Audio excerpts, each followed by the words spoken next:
Hey everybody, how you doing? Hope you've been well. It's Movie Guy 808 back again to do my favorite Criterion movies that I have in my collection. And I do have quite a few Criterion movies, so it's really hard to pick just a handful to put in this video. I mean, there's probably many others I could include, but it's just a handful that stand out to me and as being some of my favorites.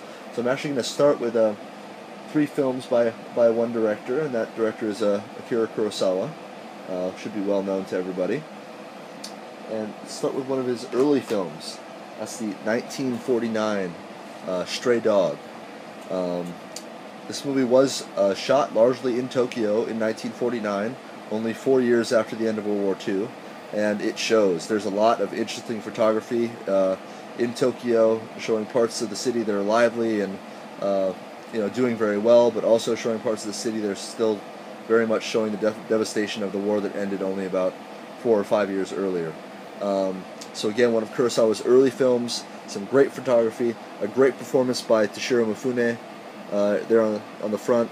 Obviously an actor who worked with Kurosawa in several movies, but this being one of my favorite.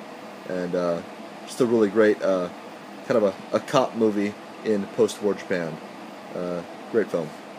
Shortly after that, Kurosawa made the film that kind of put him on the map early in his career, and that was Rashomon from 1950.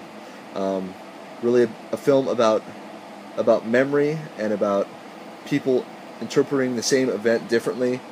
Three different people give their take or their stance on what happened in a certain event, and the viewer is kind of left to make up their mind about who's telling the truth and whose story is the most accurate.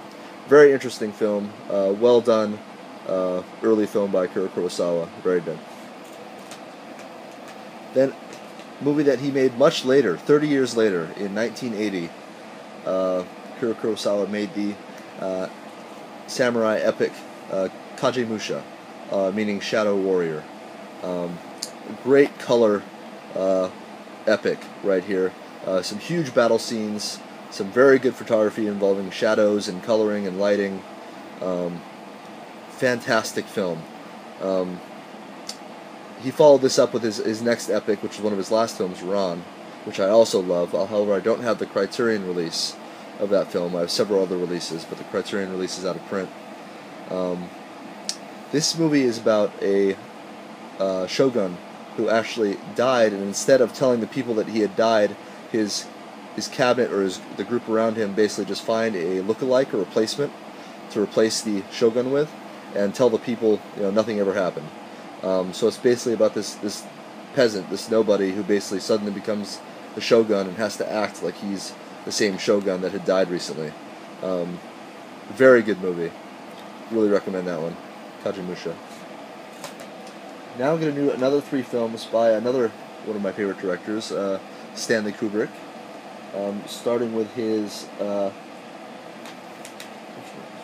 1956 film, The Killing, with Sterling Hayden. This is a great crime caper movie. Old black and white style, kind of has that gritty mid-50s crime feel to it. Great performance by Sterling Hayden as the head robber.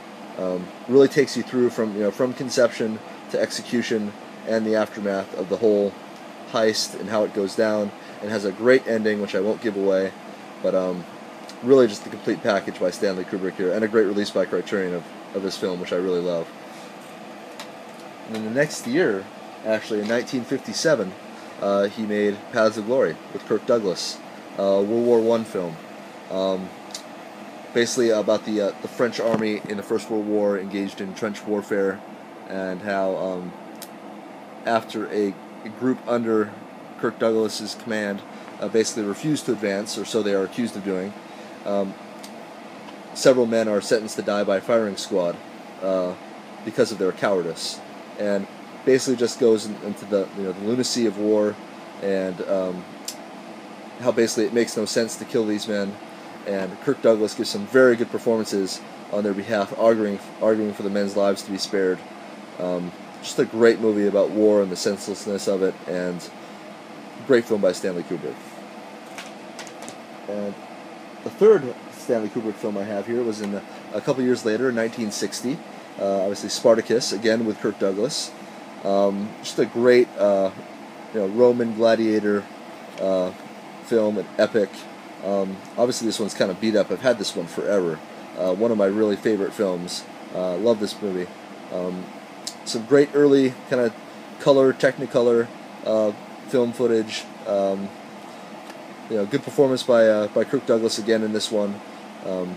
Just a great epic, great story. Really good movie by Stanley Kubrick right there, Spartacus.